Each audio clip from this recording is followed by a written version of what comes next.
예, 월요일 묵상의 시간입니다. 갑작스럽게 만나도 당황하지 않고 기쁠 수 있는 삶을 살라. 갑작스럽게 만나도 당황하지 않고 기쁠 수 있는 삶을 살라. 자, 이런 제목으로 또 이번 주간 말씀 묵상 시작하겠습니다.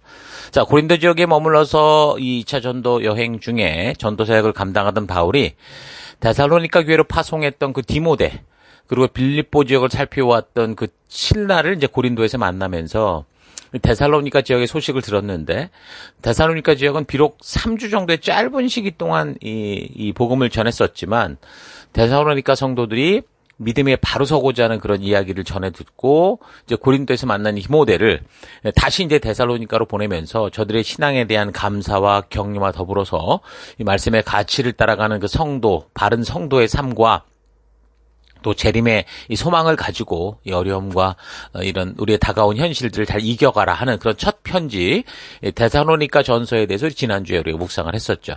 자, 그래서 데살로니가 전서에는 구원 그 이후 하나님의 자녀된 백성들이 어떻게 살아가야 하는지에 대한 구체적인 이야기들이 나오기 때문에 자주 반복해서 읽어보면 오늘날 새 언약 백성된 교회인 우리가 이 땅에서 어떤 삶의 태도를 가지고 어떤 가치를 따라 살아가야 하는지를 바르게 배울 수 있다고 했습니다. 자, 그렇게 좋은 관계에서 희망을 담은 첫 편지를 띄우고 얼마 지나지 않았는데 또다시 펜을 들어서 편지를 지금 또 보내게 되는 게 이제 데살로니가 후서인데, 뭐 또 다른 편지를 이렇게 보내야 됐다고 하면 아마 첫 편지에 할 말을 하지 못한 게 있었기 때문이거나, 근데 이제 내용을 보면 이 데살로니가로 가는 두 번째 편지는 좀 분위기가 달라요. 그 내용을 볼 때 첫 번째 편지를 받은 후에 받은 내용이 어떤 부분을 오해해서 교회 안에서 이제 뭔가 잘못돼 가고 있는 것들을 이제 알게 됐던 거죠. 자, 그래서 이제 두 번째 편지 데살로니가 후서를 쓰게 된 배경을 우리가 좀 살펴보면, 사실 일단 두 번째 편지를 받아야 됐던 데살로니가 교회의 상태는 첫 편지에 기록된 사실과 큰 차이가 없습니다. 그래서 비슷한 칭찬의 내용, 비슷한 경고, 비슷한 교훈, 기도가 두 서신 사이에 이제 별 차이가 없이 기록되었어요. 또 한편으로는 두 편지 사이의 기록 기간이 크게 차이가 나지 않거든요. 한 5, 6개월 정도로 보는데, 그럼에도 불구하고 데살로니가 성도들의 믿음에 있어서는 첫 편지에서 부탁했던 대로 이제 성장하는 그런 모습들도 있었습니다. 1장 3절. 형제들아, 우리가 너희를 위하여 항상 하나님께 감사할지니 이것이 당연함은 너희의 믿음이 더욱 자라고 너희가 다 각기 서로 사랑함이 풍성함이니, 그러므로 너희가 견디고 있는 모든 박해와 환난 중에서 너희 인내와 믿음으로 말미암아 하나님의 여러 교회에서 우리가 친히 자랑하노라. 그러니까 데살로니가 교회의 형편이 바울이 전해준 말씀을 따라 하나님 백성답게 순종의 삶을 살아가니까 여러 가지의 삶의 부분에서 모든 것이 좋아지고 또 믿음의 삶을 살아가는 형편이 확 폈더라. 이게 아니라 박해와 환난이 지금 여전한 상황이었던 걸 알 수 있어요. 그러나 그런 와중에서도 데살로니가 성도들은 그런 상황과 환경에 눌리지 않았고, 어쩌면 왕따를 당하기도 하고 또는 목숨이 왔다 갔다 하는 그런 상황이었을 수 있음에도 인내와 믿음을 가지고 그 신앙의 길을 걷고 있었다라는 거죠. 자, 그래서 2장으로 넘어가면 그런 교회 속에 무슨 문제가 있었던지를 이제 발견할 수 있는데, 2장 1절. 형제들아, 우리가 너희에게 구하는 것은 우리 주 예수 그리스도의 강림하심과 우리가 그 앞에 모임에 관하여 영으로나 또는 말로나 또는 우리에게서 받았다는 편지로나 주의 날이 이르렀다고 해서 쉽게 마음이 흔들리거나 두려워하거나 하지 말아야 한다는 것이라. 자, 그러니까 재림에 대한 부분에 있어서 오해가 생긴 거죠. 그러니까 데살로니가 성도들은 전과 다름없이 계속되는 환난과 핍박 속에 살면서도 인내하며 믿음을 잘 지켜가고 있었는데, 그런 어려운 상황들이 계속되다 보니 아무래도 힘들면은 그래도 좀 뭔가 구멍을 찾게 되잖아요. 살만한 구멍을. 그래서 이제 그리스도의 재림에 대한 그 열정과 기대가 더 확 커지지 않았나.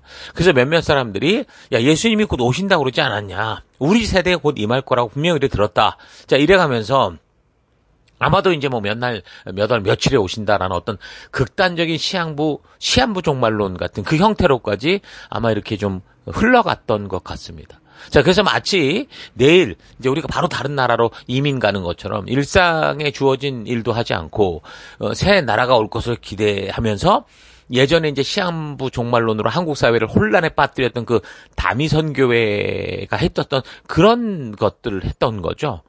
그러니까 애들 학교 안 보내고 직장도 그만두고 뭐 재산 팔아서 뭐 교회다 가져다 바치고 모든 삶을 팽개치고 한마디로 이제 마지막을 준비해야 된다 하면서 소위 이제 무의도식하면서 바로 내일 세상의 종말이 올 것처럼 그러니까 사회적 불안한 분위기를 만드는 그런 패단까지 발생했다라는 거예요. 그 3장 6절. 형제 자매 여러분, 우리는 우리 주 예수 그리스도의 이름으로 여러분에게 명령합니다. 무절제하게 살며 우리에게서 받은 전통을 따르지 않는 신도를 모두 멀리하십시오. 이렇게 얘기를 합니다. 이렇게 바울이 강경하게 말할 정도로 시한부 종말론에 빠진 사람들은 그 지역 사회에 큰 무리를 일으켰고 하나님의 영광을 가리우게 된 겁니다. 그래서 이런 일에 대하여 바울이 그리스도의 재림의 때에 일어난 일련의 사건들에 대해서 자기가 이전에 가르쳤던 것을 다시 잘 생각해보라 하면서 재림의 때를 분별할 수 있도록 그들의 잘못된 이해를, 그 오해를 이제 바로 잡아주려고 했던 거죠. 그래서 바울은 바리새적 유대교의 종말론을 배경으로 해서 성장하면서 종말론의 그 기본 개념을 사실 익혔습니다. 그러니까 유대인들은 종말론에 대해서 이제 메시아가 도래할 것이고 그리고 이제 죽은 자의 부활과 함께 하나님의 최종 심판이 있다라는 그런 종말론을 가지고 있었습니다. 그래서 아마도 바울은 청년기에 다니엘서, 뭐 이사야서, 에스겔서 등의 이제 구약에 나오는 종말론 텍스트 등을 통해서 이미 유대교식 종말론에 대해 이미 익숙해져 있었을 겁니다. 바울은 그래서 예수님을 만나기 전에도 유대교적 종말론을 깊이 알고 있었을 건데 다메섹 사건에서 예수님의 부활, 그러니까 부활하신 예수님의 살아계심을 경험하면서 그리스도의 도래, 그러니까 이 메시아의 도래와 죽음과 부활을 중심으로 한 이런 그 개념들, 유대교의 개념들이 다시 말해서 이제 기독론적으로 이제 재해석이 됐을 거라는 거죠.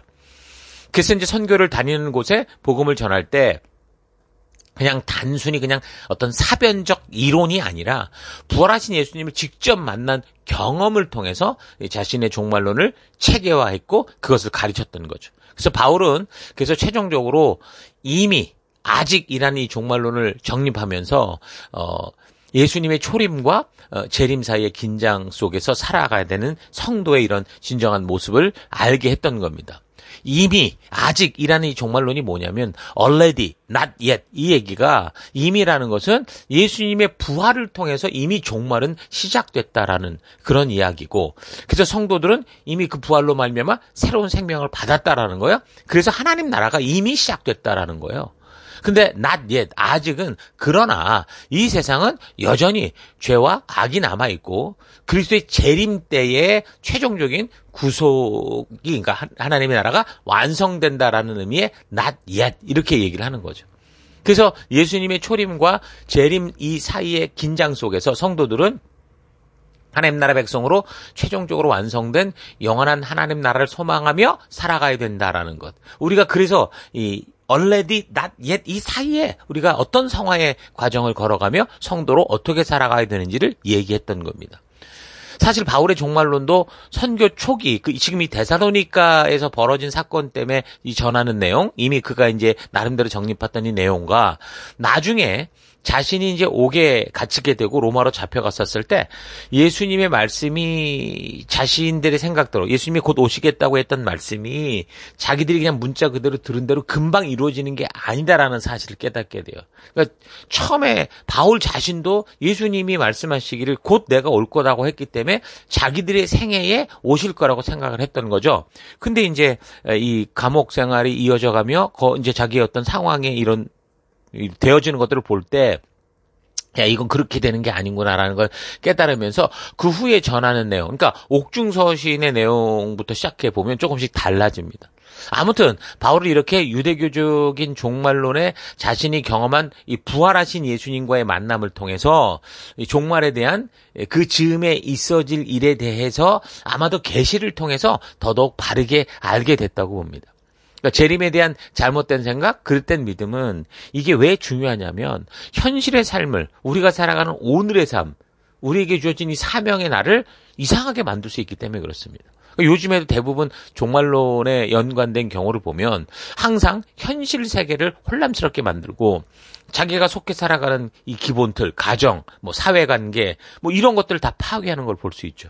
이게 극단적 시한부 종말론이어서 현실 사회 질서, 가정 질서 이거를 다 파괴하는 걸 볼 수 있습니다. 그러니까 시한부 종말론이라는 게 종말이 오는 특정한 날짜를 딱 지정을 하고 그 날짜에 휴거가 되든 종말이 온다라고 주장하는 이걸 말하거든요. 자, 그래서 그런 식으로 세상의 종말을 외치면 사람들이 그것이 사실이든 아니든 불안하죠. 두려움에 휩싸이게 되죠. 아, 이제 뭐 모든 게 다 끝장났다. 이 나라도 뭔지 다 망했다 그러면 사람들이 뭐 거기서 어떻게 열심히 살겠습니까? 그냥 막 사는 것처럼 비슷해진다라는 거예요. 그래서 이런 거짓말에 사로잡히게 되면 그런 사람들은 반드시 가정도 파괴하고 사회관계 붕괴시키면서 그러니까 세상 사람들이 볼 때 저 이상한 집단이다. 보통 그런 짓을 하는 게 이단의 행패인데 이게 고스란히 이제 뭐 교회와 연결돼 있다 보니 정통 교단에다가 손가락질을 하게 되는 이런 일들이 생겨서 결국 전도의 문도 막히고 점점 더 사회적 신뢰를 잃어가는 그런 일들이 생기는 것을 우리가 볼 수 있죠. 요즘 아주 대표적인 집단이 신천지입니다. 이 집단에 들어가기만 하면 가족 관계에서부터 자신의 본체를 숨기려고 거짓말을 하게 하고 그래서 결국에는 사회적으로도 정상적인 삶을 살지 못하고 가정까지도 다 파괴하는 걸 봐요. 겨우겨우 가족이 그 자녀를 그 구렁텅이에서 데려다가 그 집단의 잘못된 것을 알려주는 그런 어떤 상담이나 이런 대로 하게 하면 다 거부하죠. 공격하고 심지어 뭐 자기 엄마에게 당신 누구야? 뭐 아줌마 이렇게 부를 정도로. 그래서 재림에 대해 성경의 전체 역사를 통해 다르게 배우고 온전히 알고 있지 않고 그저 자신의 생각대로 성경을 이상하게 풀거나 부분적으로만 이렇게 보고 자신이 무슨 천국에 갔다 왔다니 하면서 이상한 체험을 가지고 주장하는 이상한 사람들의 이런 걸 잘못 배우면 결국 다 이 종말이라는 걸 믿기로 그런 사람들에게 결국은 돈 뺏기고 몸 뺏기고 뭐 다 뺏기는 거죠. 현실의 역할, 관계 사명까지. 그러니까 하나님 주신 이 거룩한 삶을 다 파괴하는 그런 대로 빠질 수밖에 없다는 겁니다. 그러니까 성경이 말씀해주고 있는 예수님의 재림과 새하늘 새 땅에 대한 약속이 그렇게도 두려운 것이어서 현실에 나에게 맡겨진 보내진 사명까지 다 팽개치고 막 살게 하는 그런 식의 종말론이라면 이거 완전히 잘못되는 겁니다. 주님의 날이 도적같이 임하겠지만 오늘이라고 하는 하나님이 주신 이 주어진 현실에서 하나님의 말씀의 가치를 따라 하루하루 살아가는 삶, 그 매일의 삶 속에서 주님의 마지막 오시는 그 때까지 성령의 열매를 맺는 삶을 살아간다면 여러분 우리는 그렇게 갑자기 다가오는 그 종말의 날이 우리에게 두려운 날이 될 수가 없죠. 오히려 감사와 감격의 날이 되는 겁니다. 근데 뭔가 잘못 배우면 항상 오늘이라는 우리에게 주신 이 거룩한 사명의 날을 무시하게 되고 언제 어떻게 다가올지 모르는 그런 재림의 날, 어떻게 보면 성도에게 가장 기쁘고 즐거운 날인데 그걸 두려운 날로 생각을 하고 오늘의 현실 속에서 내가 어떻게 살지를 몰라서 모든 것들이 무너져가는 그런 고통을 받으며 살게 되는 겁니다. 자, 그러니까 데살로니가 교회에서도 그리스도의 재림에 대한 열망으로 인해 몇몇 사람들이 현실에 수고하고 애써 바르게 나아가는 그런 일들을 게을리하고 규모 없는 그런 생활을 하면서 살아가는 사회 속에서 이제 이상한 사람 취급받고 그리고 이런 저들의 과잉적이고 이단적인 믿음을 가지고 교회에서까지 막 성도들을 두렵게 해서 혼란에 빠지게 만들고 이제 말씀의 바탕을 두고 막 성장해야 되는 교회가 자칫 체계도 규율도 없는 이단 집단식으로 변해갈 가능성이 굉장히 많았던 겁니다. 그래서 바울은 이 같은 저들의 삶에 대한 소식을 듣고 두 번째 편지였던 데살로니가 후서를 쓴 겁니다. 자, 지금까지 이렇게 쭉 말씀드린 걸 잘 여러분들이 기억하면 이 두 번째 편지를 쓰게 된 목적을 충분히 알 수 있는데 그래서 기록 목적을 본문을 근거로 좀 정리를 해보면 첫째, 데살로니가 교인들로 하여금 박해로 인해 요동하는 일이 일어나지 않도록 먼저 그들이 정말 믿음 안에서 바르게 가는 것을 권면하고 계속해서 말씀의 가치를 따라 믿음 안에 굳게 서가도록 그렇게 하기 위해서 적었고 두 번째는 그리스도 재림의 날을 알 수 있게 하는 분명한 사전 징조들이 뭔지를 좀 분명하게 알게 해서 시한부 종말론과 같은 그런 거짓된 함정에 빠지지 않게 하려고 한 거고요. 세 번째는 주의 재림에 대한 자신의 기대를 가지고 교회와 사회, 가정을 혼란하게 하는 그런 사람들에 대해서 종말을 핑계 삼아서 규모 없이 그렇게 막 생활하고 게으른 삶을 사는 것을 경책하고 바른 생활을 하도록 그렇게 이제 하기 위해서 적게 된 거죠. 더불어서 이런 식으로 재림에 대한 엉뚱한 기대를 주장하는 사람들의 말에 현혹되지 말고 바울이 이미 복음을 전할 때나 또 서신으로 전한 가르침을 잘 기억해서 바른 진리 가운데 설 수 있도록 하기 위해서 데살로니가 교회를 향한 두 번째 편지를 적게 된 겁니다.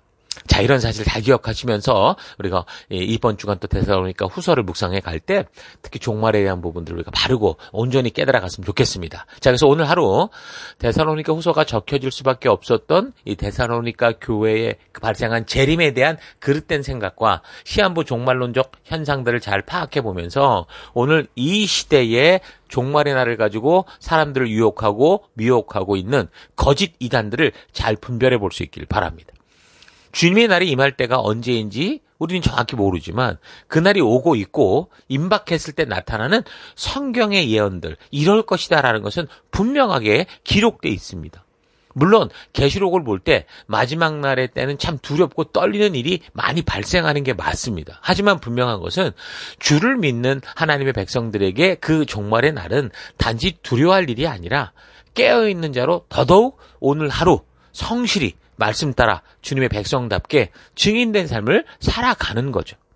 그래서 신랑을 준비하던 그 10처녀 중에 미련한 5처녀처럼 결국 주님 오는 소식을 듣고도 준비되어 있지 못함으로 말미암아 깨어있지 못해서 들어갈 수 없는 그런 존재가 되지 않고 슬기로운 5처녀처럼 하루하루 늘 절제하고 자신의 삶을 말씀에 근거하여 규모 있게 살아가므로 세상 사람들이 볼 때 또는 교회를 다녀도 영적으로 잠든 자들에게 뭐 그렇게 삶을 융통성 없이 답답하게 사느냐고 손가락질 당할지 모르지만 주님 오시는 때를 바르게 분별하고 항상 깨어 있어서 신랑 대신 우리 주님이 오시는 것을 환영하고 기뻐하고 천국 잔치에 참여하는 그런 존재가 돼야 되는 거죠.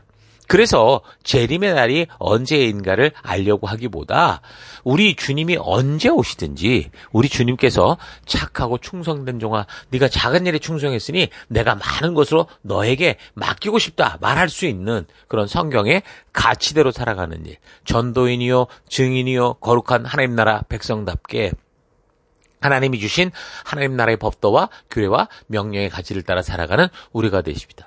우리 주님을 갑작스럽게 만나도 서로 너무 기쁠 수 있고 감격하고 감사할 수 있는 그런 삶을 살아가는 우리가 되기를 바라요. 주님이 도적같이 오신다는 사실이 우리가 살아가는 오늘의 삶을 파괴하고 사명을 외면하고 살아가는 그런 위협이 아니라 비록 오늘 우리가 고나고 어렵고 좁은 길로 힘들고 고나게 가도 말씀의 가치를 따라 살아가는 그런 하루하루로 인해서 언제라도 주님이 오셔도 그 주님 품으로 달려 들어가 안기고 또한 즉각적으로 우리 주님과 함께 동역하며 소통할 수 있는 기쁨이 되는 그런 삶을 살아가는 여러분 될 수 있기를 주의 이름으로 축원합니다. 자, 오늘 하루도 힘내십시오. 잠시 기도하겠습니다. 하나님, 주님 다시 오시겠다고 분명하게 말씀하셨는데 극단적으로 종말론에 치우쳐 살지는 않아도 오히려 반대로 마치 우리 주님이 영원히 오시지 않을 것처럼 생각하고 이 세상이 가는 길을 따라 나의 만족과 유익을 쫓아 살아왔던 것 회개합니다. 주님이 도적같이 오신다는 것은 분명 그런 재림의 날이 있겠지만 연약한 우리를 놓고 볼 때 우리가 어느 순간 이 육체의 목숨이 다하여 주님의 심판대 앞으로 갈 날이 더 빠를 수 있는 존재라는 거 잊지 않고 늘 말씀의 가치를 따라 천국 백성으로의 삶을 하루하루 살아가는 내가 되기 원합니다.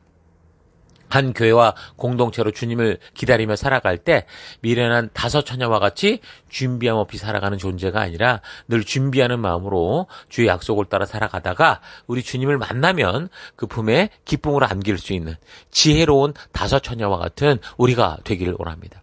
하나님, 그래서 우리는 날마다 하루하루 살아가는 삶이 눈치 보고 숨고자 하는 삶이 아니라 갑작스럽게 우리 주님을 만나도 당황하지 않고 오히려 더 기쁠 수 있는, 너무 반가울 수 있는 그런 진정한 성도의 삶을 살아가는 이 하루가 될 것을 또 결단하고 감사드리며 예수님 이름으로 기도했습니다. 아멘.